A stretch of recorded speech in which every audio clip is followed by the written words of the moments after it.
My name is Christian Wolters. I'm from Denmark and I'm in Kathmandu at the moment.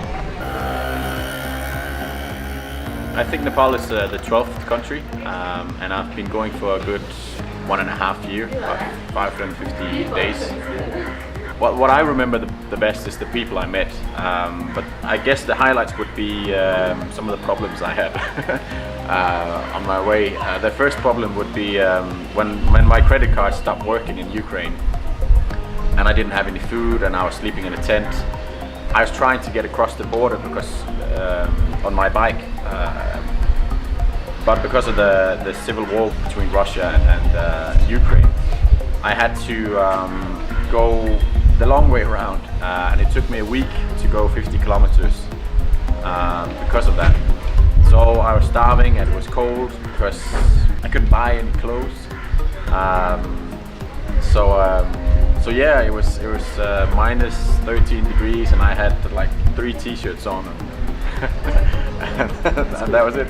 Second one was when I cycled through Kazakhstan and Uzbekistan when it was about minus 20 degrees, and some of the roads I was cycling on there was old dirt roads. There was no asphalt underneath, so instead of just like this, there would be ice bumps. So whenever my wheel hit one of those, it just went poof. So I fell off the bike 20 times or something when I hit that road. Well, I got the idea for it when I was 20 actually, a good 12-13 years ago. I saw a documentary with 2 actors, one of them called Ewan McGregor and one of his friends who's also an actor who he's called Charlie Borman.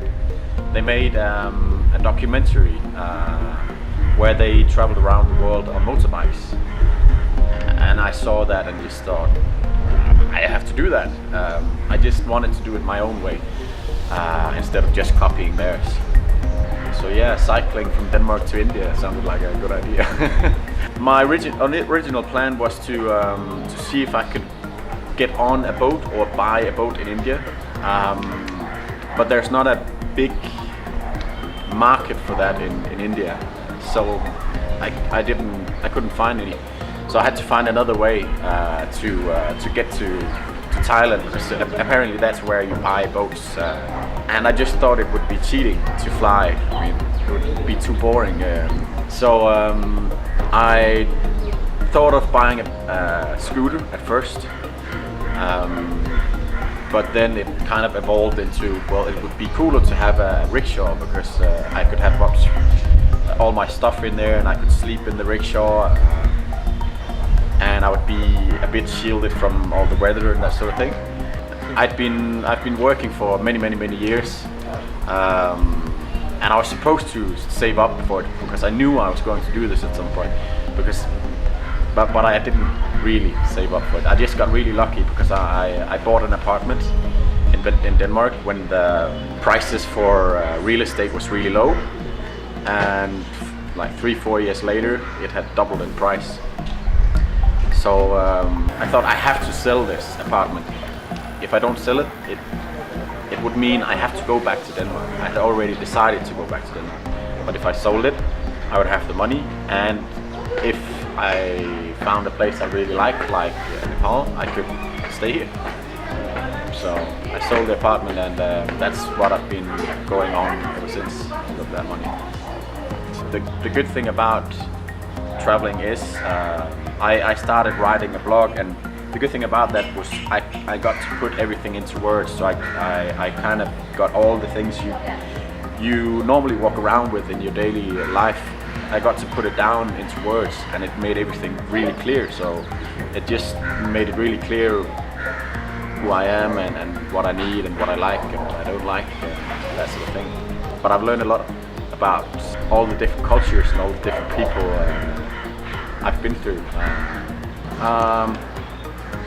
Well, start small, I would say. Just travel in the area you live, on a bike or a bus or whatever you have available. Because usually there's, even if you've been living somewhere for 30 years, if you travel just 30 kilometers out, talk to people, stay in a hotel, stay in a tent, stay with someone you meet. You will have some of the same experiences you will have when you travel, and usually you will have good experiences, and that will kind of that will help you to take the next step to travel even farther. You don't have to go that far, you just travel where you are.